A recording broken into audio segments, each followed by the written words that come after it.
Welcome back, and this is my top 10 Super Nintendo games. Number 10, Tetris Attack. A friend of mine from Germany introduced me to this game, and it was love at first sight for me. By hearing the title, I thought it was gonna be exactly like Tetris or a ripoff of it, but this game has some big changes within the puzzle element. The way of switching blocks in this game feels right, and you get used to it right away. It becomes part of your body and mind. The music in this game is relaxing and stressful at times that helps build the tension of the gameplay. The best way to play Tetris Attack is without doubt the multiplayer mode. This is one of the most competitive and addictive multiplayer games I've experienced on this Super Nintendo. It is just so fun and at the same time serious when you play with friends.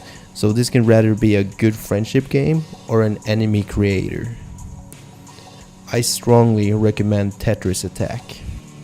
Number 9, Contra 3. A difficult game, but it is still very fun to play.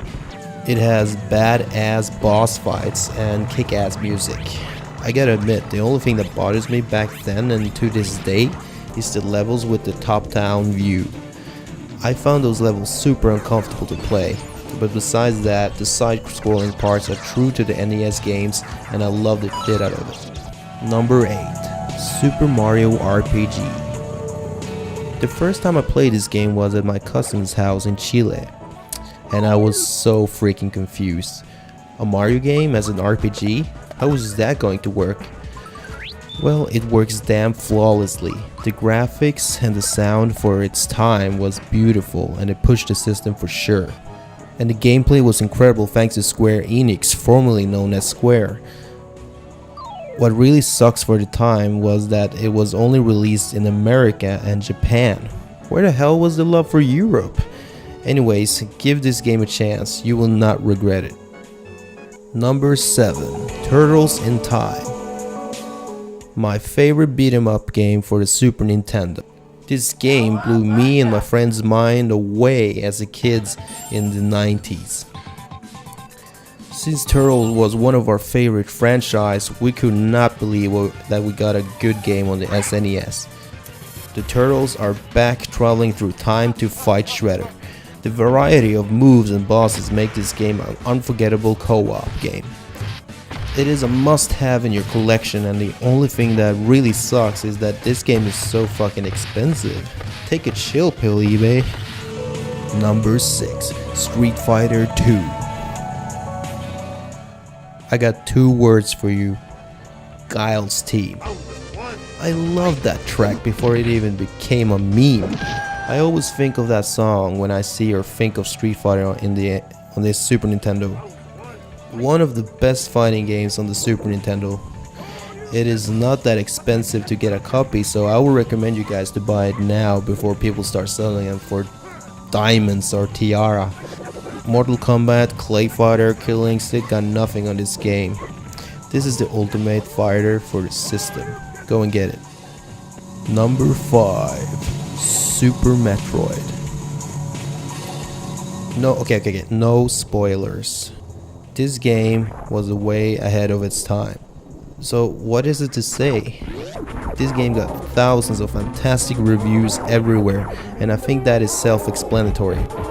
This is another game that is getting high in price for each year that passes by. So play it while you can. A legendary game. Number 4, Yoshi's Island. The first time I saw this game was in a video game store displayed for the customers. As a cartoon and animation fan, I was mesmerized by the visual presentation.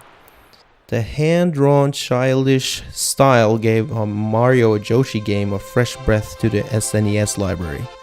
My favorite part is when Yoshi eats those puffy air things and gets high as fuck.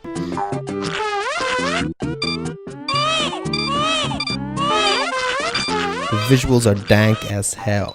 Anyways, this game is a must-have and will forever be one of my favorite 2D platformer game. Number 3, Chrono Trigger. A spectacular JRPG that is also from Square. I love the part where you travel through time and where it has multiple endings.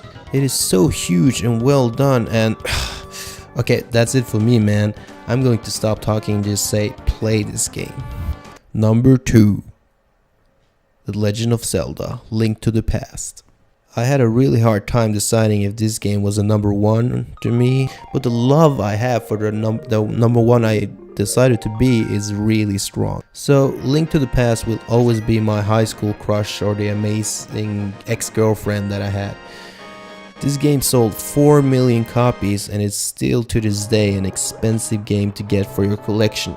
The art style, music, gameplay and adventure is just pure art for the Super Nintendo.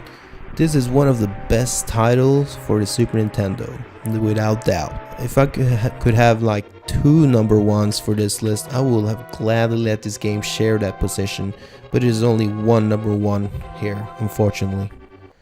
And now we go to my number 1, Donkey Kong Country 2. This is also one of those games that I played for the first time in America or in South America. You're probably thinking of all the Donkey Kong Country games in the series and saying, why not number 3? Or why the hell not number 2? Well, that is because Donkey Kong Country 2 is fucking perfection. The difficulty is perfectly balanced and the characters Diddy and Dixie are possibly the most fun and enjoyable characters that exist in the series. Diddy is super fast and Dixie can fly with her blonde hair, which create a great chemistry and flow for the players. I also have to mention that it has one of the best graphics on the system, and of course, who can forget the soundtrack by David Wise? Oh my god! Every level has a song that fits well with the environment and will get you humming to it at some point. Man, if this game was a woman, I would marry her. This is a must-have if you love 2D platformer. I don't care how you get this game, just play it.